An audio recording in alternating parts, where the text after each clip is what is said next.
Hello again, everybody, and God be with you. Well, I said last week I'd finished reading the stories from Bob Hartman's books where he imagined a character in the story. He wrote them as quite fun stories. I'm going to read some stories now from his book called Bible Baddies, and these are a bit more serious. And I've just recorded a story for the school about King David, one of 5 stories.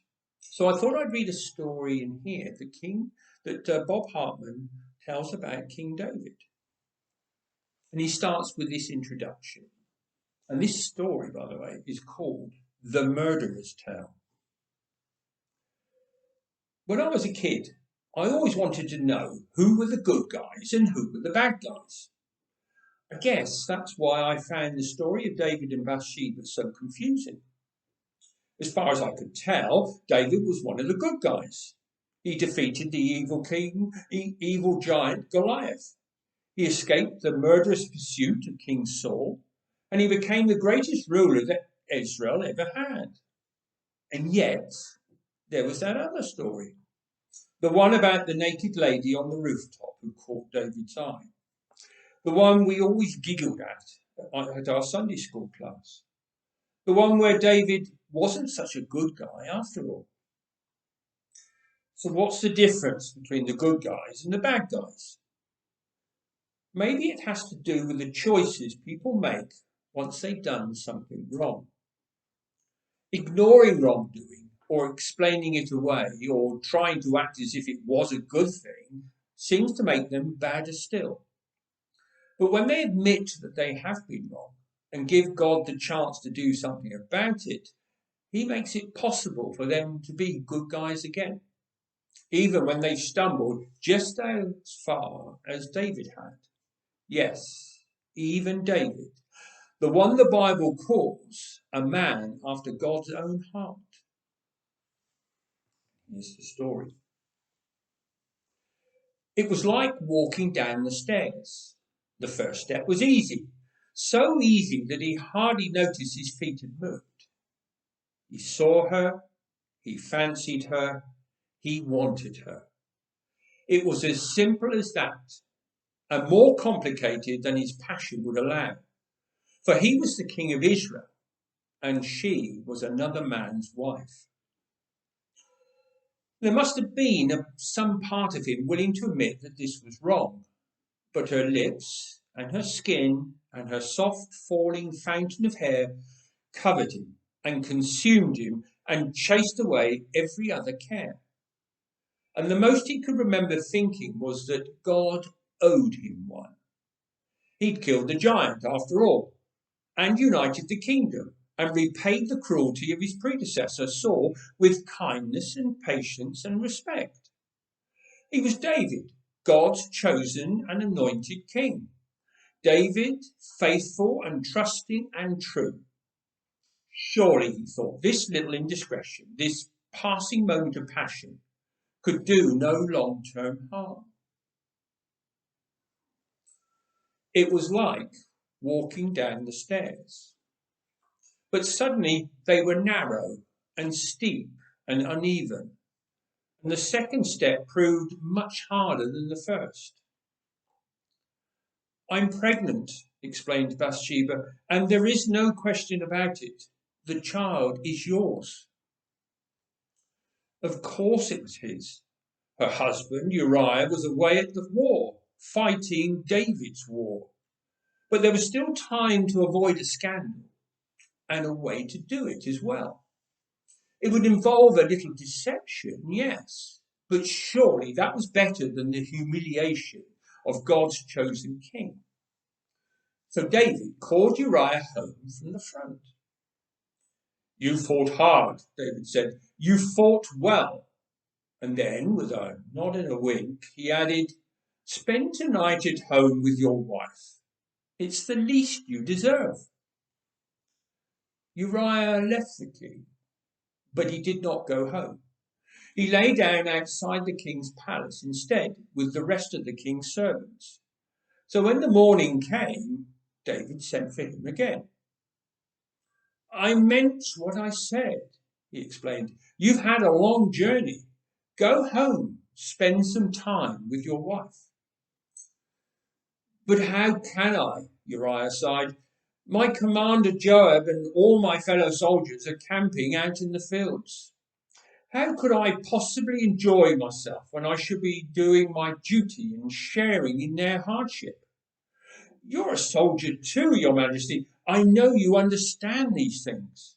And so I shall sleep outside again tonight." David kept on trying. He invited Uriah to stay in Jerusalem for 2 more days. He fed Uriah and he flattered Uriah, and he gave him so much wine to drink that Uriah could barely stagger outside each night. But still Uriah would not go home, for he was a faithful soldier, more faithful than David had ever imagined. And that's what made the 3rd step so hard. It was like walking down the stairs. But now those stairs were crumbling under David's feet, and it seemed as if there was nothing he could do but fall. A scandal had to be avoided. There was no question about it.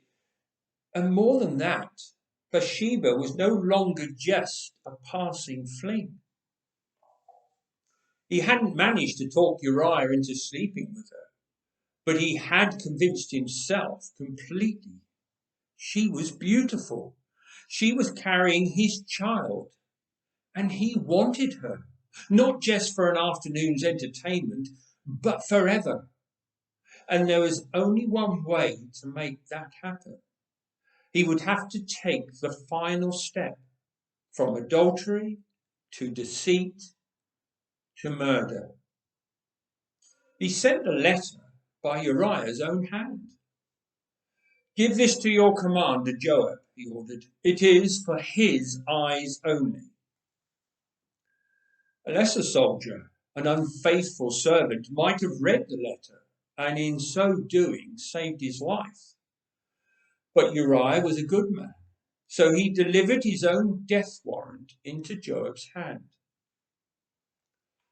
"Put Uriah at the front," the letter said, "at the spot where the fighting is hardest. Then pull back your men and leave him alone to die." Joab did what he was told. He had no reason to question his king's command. David wanted this man dead. Who was he to argue? When the news reached Bathsheba, she wept. And when the time of mourning was over, the proper time, the respectable time, David took her into his palace and married her. It was over. It was done with. David should have been happy, but he wasn't, because he knew that what he'd done was just like walking down the stairs. And the stairs had led him into a dungeon.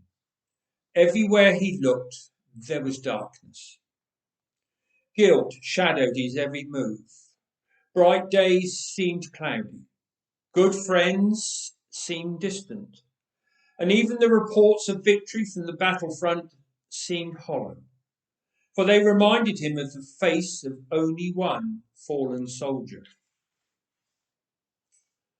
As for Bathsheba, was it just his imagination, or the way the evening sun caught her eye? But he couldn't help feeling that she looked different too. Did she know?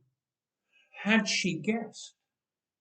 And would that suspicion, if that was even what it was, forever come between them? And God, the God who had defeated the giant and rescued David in the desert and given him his throne, God, his light and his salvation, even God seemed dark and distant now. What was wrong with them all? He'd done what he had to do, and now there was no way to undo it.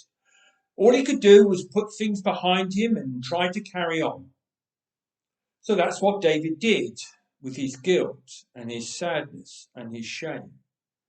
He stuffed them deep down inside himself.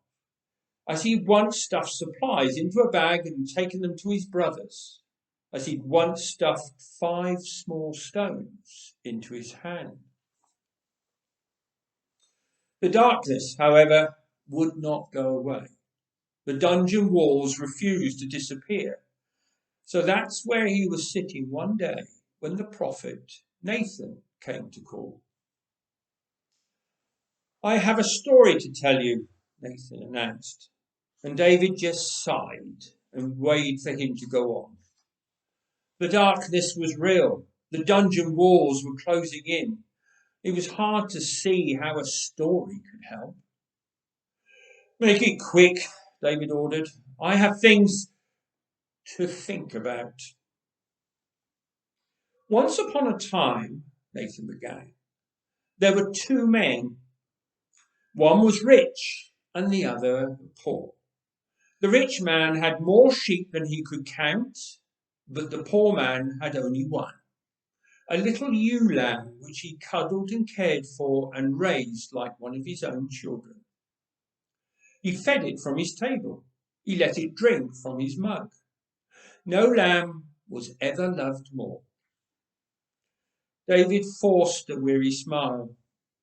If only life were as sweet and simple as stories, he thought. "One day," Nathan continued, "the rich man had a visitor. He wanted to make this visitor a meal, the very best meal. But he wasn't keen to sacrifice any of his own lambs. So guess what he did? He went out and stole the poor man's lamb and made a meal of it instead." Something erupted inside David. His own guilt and anger exploded at the man in the story. "Who is this man?" David shouted. "Tell me his name and I promise you he will be punished." The prophet looked at the king and then said very slowly, "The man in the story is you." Everything stopped for a second. It was as if David had been run through with a sword or slammed into a cold, hard wall. And then, just as if he were sliding down the face of that wall, he dropped slowly to his knees.